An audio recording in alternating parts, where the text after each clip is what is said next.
રાપરના કીડિયાનગરમાં પાણી ભરવા ગયેલા મહિલા અકસ્માતે ડૂબી જતા કરુણ બનાવ। રાપર તાલુકાના કીડિયાનગર ગામમાં પાણી ભરવા ગયેલી 40 વર્ષીય મહિલા તળાવમાં ડૂબી જતા તેનું મૃત્યુ થયું હતું। બચાવ ફાયર ટીમે 2 કલાકની શોધખોળ બાદ મહિલાનો મૃતદેહ તળાવમાંથી બહાર કાઢ્યો હતો। આ ઘટના 29 ડિસેમ્બર 2025ના રોજ સવારે 5 વાગ્યાની આસપાસ બની હતી। રાપર મામલતદાર દ્વારા બચાવ ફાયર ટીમને જાણ કરવામાં આવી હતી કે કીડિયાનગરમાં એક નાનકડા અને ઊંડા તળાવમાં પાણી ભરવા જતા એક મહિલા પડી ગઈ છે।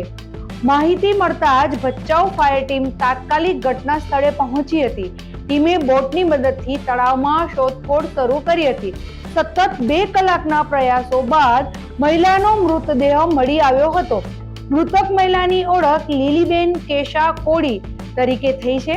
આ કામગીરીમાં બચાવ ફાયર ટીમના પ્રવીણ દાફડા, કુલદીપભાઈ, શક્તિસિંહ સોઢા અને મયુર રામાનંદી જોડાયા હતા। રાપર ટીમમાંથી કાનજીભાઈ ડોડિયા પણ આ બચાવ કાર્યમાં સામેલ હતા। દર્શક મિત્રો, આ હતા આજના સમાચાર। આવતીકાલે ફરીથી મળીશું, ત્યાં સુધી મને રજા આપશો। નમસ્કાર। વીજળીનો સમજણપૂર્વકનો ઉપયોગ ભવિષ્ય ઉજળું રાખશે। ઉર્જા સંરક્ષણ ગૃહિણીઓ, ખેડૂતો અને ઉદ્યોગપતિઓ દ્વારા કઈ રીતે થઈ શકે તેની સમજણ અને સૂચનો। પશ્ચિમ ગુજરાત વીજ કંપની લિમિટેડ, ગ્રાહક સુવિધા કેન્દ્ર 1800-233-15533, ટોલ ફ્રી। વિઝિટ અસ www.pgvcl.com। આ ચિત્ર જુઓ અને વીજ કરંટથી કઈ રીતે બચી શકાય તે જાણો।